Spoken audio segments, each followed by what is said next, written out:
আসসালামু আলাইকুম প্রিয় ফুটবল ফ্যান্স। আজকে কথা বলবো এএফসি এশিয়ান কাপ কোয়ালিফিকেশনের একটি ম্যাচ নিয়ে, যে ম্যাচটিতে মুখোমুখি হবে বাংলাদেশ এবং ভারত।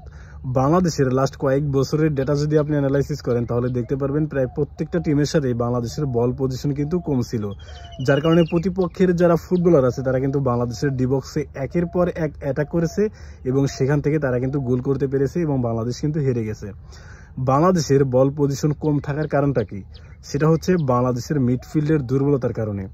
প্রতিপক্ষের মিডফিল্ড স্ট্রং হওয়ার কারণে প্রতিপক্ষের ফুটবলাররা কিন্তু ম্যাচটাকে কন্ট্রোলে নিয়ে বাংলাদেশের ডিবক্সে একের পর এক অ্যাটাক করেছে, সেখান থেকে কিন্তু বাংলাদেশ হেরে গেছে। বর্তমান সময়ে শেফিল্ড ইউনাইটেডে খেলা হামজা চৌধুরী কিন্তু বাংলাদেশে জয়েন করেছেন।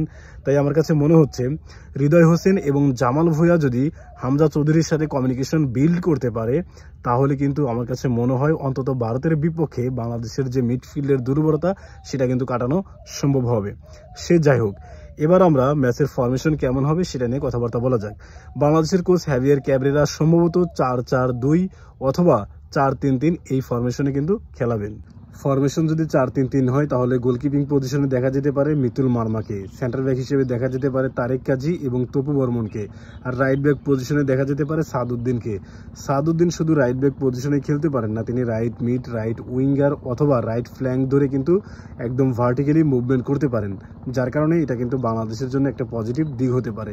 আর লেফট ব্যাক পজিশনে দেখা যেতে পারে ইসাফ ফয়সালকে, আর ইসাফ ফয়সাল ডিফেন্সিভ মেন্টালিটির একজন ফুটবলার। মিডফিল্ডের দিকে যদি তাকাই তাহলে দেখা যায় সেন্ট্রাল মিডফিল্ডে কিন্তু হামজা চৌধুরী শুরু করবেন, লেফট মিডে হৃদয় হোসেন এবং রাইট মিডে কিন্তু জামাল ভুঁইয়াকে দেখা যেতে পারে। হামজা চৌধুরীকে যদি হৃদয় হোসেন এবং জামাল ভুঁইয়া যদি সহায়তা করতে পারে তাহলে কিন্তু এই ম্যাচে মিডটাকে বাংলাদেশ কন্ট্রোলে নিতে পারবে।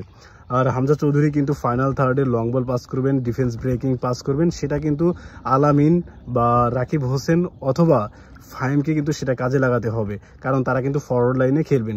রাইট উইঙ্গারে রাকিব হোসেন, লেফটে ফাহিম এবং সেন্টার ফরওয়ার্ডে কিন্তু আলামিন হোসেনকে দেখা যেতে পারে। দুই দলের র্যাঙ্কিংয়ের দিকে যদি তাকাই তাহলে দেখা যায় ভারতের র্যাঙ্কিং কিন্তু 126তম স্থানে, অপরদিকে বাংলাদেশের র্যাঙ্কিং কিন্তু 185তম স্থানে।